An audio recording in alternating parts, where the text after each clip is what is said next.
situation where you have 20 yards Yeah. and you've got to carry it 15 to get to the green, you've got to use loft. Meaning if I have to hit it over a sand trap or something. Right. Anytime the pin is very close to the edge of the green, say within 10 yards of the edge of the green, and you have more than 10 yards to carry to the green, you need to use a sand wedge. Okay. Because the air to roll ratio on a sand wedge is 50-50. So if you have a 20-yard shot, you got to carry it a minimum of 10 yards. What's 50-50? The air to roll ratio. Air to roll. Okay. So, you know, if you have a 20-yard shot, you want to look to carry it 10. Okay.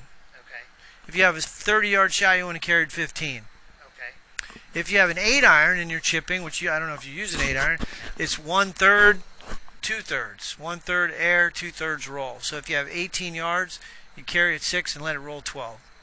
Okay. If you have a pitching wedge, it's about 40% air, 60% roll. Right. Okay. That makes sense. That makes Yeah. sense. So in this scenario, the thing I think that you need to remember is for a 20-yard shot, the farthest you want to go back is right about here, about 3 o'clock. The shaft should get about parallel to the ground. See how far back you went? Yeah. So you only really need to go about right here at the most for 20 yards. 20-yard shot. Yeah. Okay. Yeah. Yeah. Oh, I'm glad we're talking about this because one of the things that I really struggle with is club selection. Right. We're talking about, and that is sort Yeah. of So get in front of a how mirror. Get in front of the mirror. just- Right. This 20 yards is parallel to the ground. Okay. So if you have a pitching wedge or a sand wedge about right there, if you have half of that, 10 yards is right here. And that would be for either of those clubs. Yeah. Okay. Yeah. I mean, well, of course, this is going to have I 40. This is 46 degrees of loft. yeah. So you're going to carry it more farther with a 46-degree lofted club. It's going to fly lower and roll more. Right. But it's only about 3 yards. Yeah.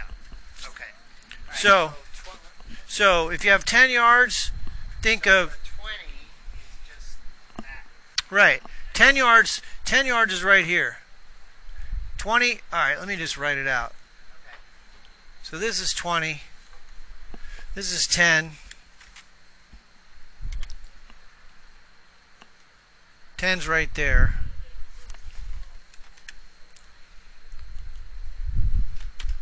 $20 would be right here.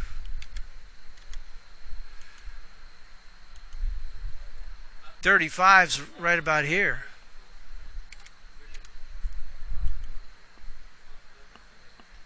Actually, 35 would be about right here. Right. And then if I'm like 50, 75, that's more of a. Right, this is 50. Yeah. Okay. And it's about how much I have to carry it is what determines whether I use this Right. sand wedge or Right. Yep. I usually encourage my people to use an 8-iron for a long shot. I mean, a chip where you have a lot of green to work with. Say the pin is 20 yards from the edge of the green. Well, you just take an 8-iron and land it about, 6 yards in the air and let it run 12 or 13, 14. So that would be but your impact position's really good here. I think you got to get more weight over on the lead side. Okay. So practice chipping on one foot, on your left foot, using your right toe for balance. Okay. But that's good. That looks good.